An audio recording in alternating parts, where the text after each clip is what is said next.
असीम Goyal ji. Sir 1414। No sir. हो गया। आदरणीय अध्यक्ष महोदय जी, मैं आपके माध्यम से आदरणीय मंत्री जी से आप उसको आप एश्योरेंस कमेटी में जाकर के वो करिए। मैं आपके माध्यम से आदरणीय मंत्री जी से एक निवेदन करना चाहता हूं कि अध्ययन के लिए भी जो स्टडी वीजा के ऊपर जो स्टूडेंट्स हैं या वर्क करने के लिए, और कई बार कई एजेंट्स के धोखे में शिकार होकर टूरिस्ट वीजा के ऊपर वो जाते हैं या डोंकी के नाते जाते हैं। बिल्कुल आपने देखा होगा, कहीं से उनको कहीं ले जाया जाता है, उसके बाद समुद्री रास्ते से, कहीं रोड के रास्ते से। और जो लाइसेंस हैं वो अध्ययन के लिए कुछ इमिग्रेशन के जो ऑफिस खुले उन्होंने ले रखे हैं, आइलेट्स के नाते भेजते हैं।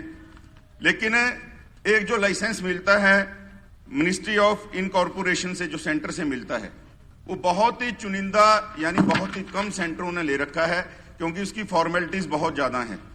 लेकिन उसके अंदर जो जाने वाला बच्चा है उसकी सिक्योरिटी ज्यादा रहती है, अच्छी यूनिवर्सिटी से उनका टाई अप रहता है। लेकिन वरना ये थर्ड एक वेंडर्स के नाते जो काम चलाऊ काम कर रहे हैं स्टडी वीजा के नाते के ऊपर इमिग्रेशन सेंटर, मेरा एक तो सवाल उनके लिए है कि उनकी रोकथाम के लिए कोई ऐसा लाइसेंस का एक तरीका अपनाया जाए। पंजाब के अंदर एक स्टेट लेवल का लाइसेंस जो है डीसी के स्तर पे जारी होता है, एसपी के नाते उसकी वेरिफिकेशन होती है। उसका फायदा केवल एक है कि कम से कम जो भी बच्चा उस इमिग्रेशन सेंटर के नाते जाएगा, प्रशासन पे उसकी जानकारी रहती है और इमिग्रेशन वाला उसके साथ धोखा नहीं कर सकता। ये तो एक प्रोसेस की बात हो गई। दूसरा प्रोसेस मेरा इसमें सवाल है कि आजकल क्या हो रहा है, टूरिस्ट वीजा के नाम के ऊपर आजकल बच्चों के अंदर होड़ लगी हुई है विदेश जाने की। टूरिस्ट वीजा के ऊपर कोई बहुत ज्यादा खर्चा नहीं होता, वो 1-2 लाख रुपया खर्चा, लेकिन भेजने वाले, विदेश भेजने वाले उनको वर्ग ला के 20 लाख, 15 लाख, 25 लाख ऐसी अमाउंट की मांग करते हैं। बच्चों की कोई सिक्योरिटी नहीं है। और तीसरी बात, जैसा मैंने कहा आदरणीय अध्यक्ष महोदय, कि वो कभी रोड के रास्ते से, कभी समुद्र के रास्ते से उनको जैसे ले जाया जाता है, 4-4 महीने तक बच्चा पहुंचता नहीं, उसकी बात नहीं कराई जाती। एक छोटे छोटे सेल के अंदर 20-20 बच्चों को भर के ले जाया जाता है कंटेनर्स के अंदर, और माँ बाप अपनी जीवन भर की कमाई लगा के उनको भेजता है। बच्चों की कोई सिक्योरिटी नहीं, वो पहुंचता, वहां पहुंचता है, वहां उसको बॉन्ड भरना पड़ता है, और माँ बाप कुछ और बेच के किस तरीके से उनको छुड़वाता है। इन तीनों बातों को लगाकर, और बाद में हमारे जो तकनीकी मंत्री जी हैं, वो हमारे प्रदेश के गृह मंत्री भी हैं, कबूतरबाजी के केस भी इसी से जुड़े हुए हैं। बहुत सी संख्या में कबूतरबाजी के केस भी आते हैं।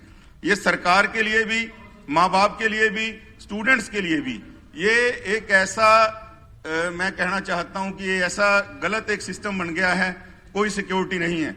मेरा निवेदन है कि अगर सरकार एक कोई लाइसेंसिंग प्रक्रिया, कोई लाइसेंसिंग अथॉरिटी कोई नियुक्त करे सेंटर से बात करके, और उसके अंदर कैटेगरी तय कर दे कि भाई स्टडी वीजा के ऊपर जो जाएगा उसको, जो लाइसेंस होल्डर है उसको इतनी ही फीस लेने का अधिकार है, और पूरी सिक्योरिटी के साथ, प्रोसेस के साथ वो बच्चे को भेजेगा।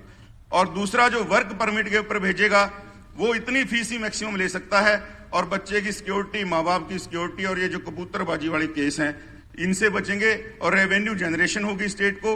जो एम्प्लॉयमेंट की दिक्कत है उससे स्टेट बचेगा और सिक्योरिटी होगी। मेरा यही सवाल है। मैं आदरणीय मंत्री जी से आपके माध्यम से कहना चाहता हूं, उन्होंने मेरे जवाब को ना के नाते कहा है, लेकिन ये बहुत गंभीर इशू है। हर गांव से लगभग 200, 300 की तादाद के अंदर बच्चा, हर जिले से हजारों की संख्या में बच्चे जो विदेश जा रहे हैं। ये एक सिक्योरिटी के नाते भी एक मेरा आपके माध्यम से निवेदन है कि मंत्री जी इसके ऊपर विचार जरूर करें। मंत्री जी। अध्यक्ष महोदय, विधायक जी ने जो चिंता व्यक्त की है वो जायज है। गलत तरीकों से विदेशों में भेजने के बहुत केसेस सामने आते हैं। मैंने भी एक SIT बनाई थी कबूतरबाजों को पकड़ने के लिए, और हमने 591 लोगों को उसमें गिरफ्तार किया। हमने 485 FIR दर्ज की और 1,81,38,800 रुपया उसमें हमने रिकवर किया। ये भारती अरोड़ा की अध्यक्षता में ये बनाई गई थी। ये बहुत बड़ी समस्या है। पर जहां तक इसके बारे में कोई कमेटी या कोई विभाग बनाने की बात है, तो कम से कम टेक्निकल एजुकेशन में तो इसके बारे में कोई विचार नहीं हो रहा है। इसके बारे में विचार किया जा सकता है, सरकार इसके बारे में विचार कर सकती है और इनके सुझाव अच्छे हैं कि सरकारी निगरानी में लोग बाहर जाएं तो अच्छी बात है।